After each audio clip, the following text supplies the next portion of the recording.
Security expert John McAfee says this type of thinking is a mistake. He joins me now.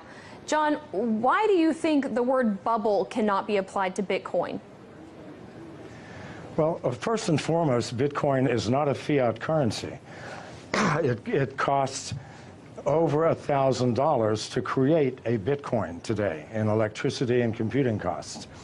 Second, the value of Bitcoin is linked to the number of users and the number of transactions.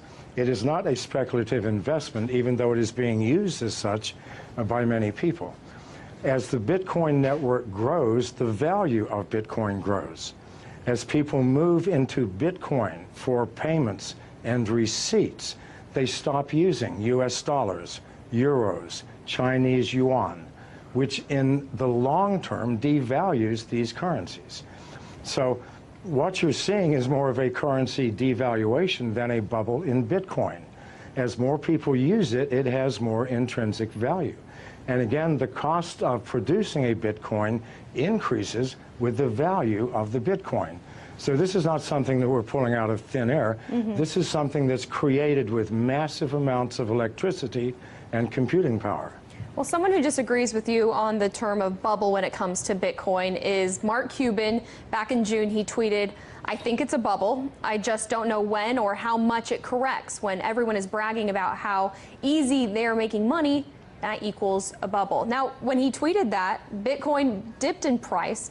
So how can one person's random Twitter thread have that effect on the price? And what does it say about Bitcoin's stability? Well, it says nothing about Bitcoin stability. After it dropped $500, it's now at 44.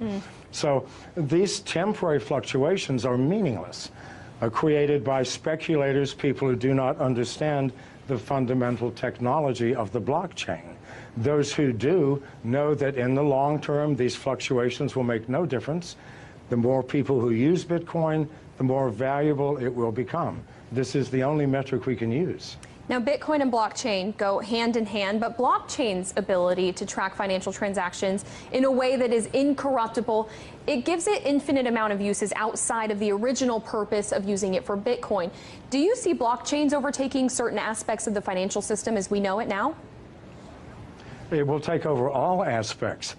People think that Bitcoin or the blockchain is owned by someone, by a company or by a consortium. No, this is strictly a mathematical formula that nobody owns, that we are all participating in.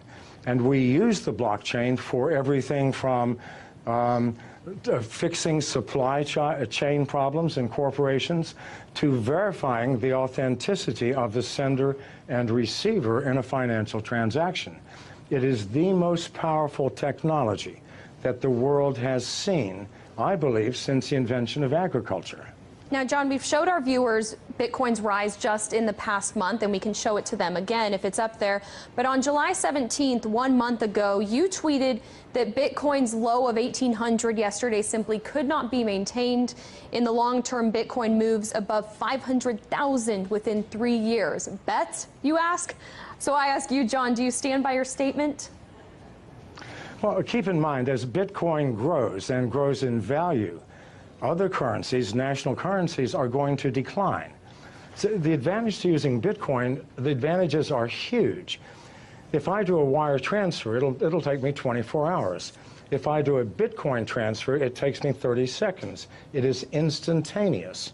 I know people who do not use any other currency now other than Bitcoin. They buy their houses, their cars, everything using Bitcoin by connecting to other users who sell the things that they need. As more and more people use this, what will happen to national currencies? They will obviously devalue. They have to. So that 500,000 includes a massive devaluation in the US dollar, which absolutely has to come if Bitcoin continues to grow at its current rate. Well, it's certainly a community effort, and the Bitcoin community and for other cryptocurrencies, it's only growing. John McAfee, founder of McAfee Incorporated, thank you so much for your thoughts today.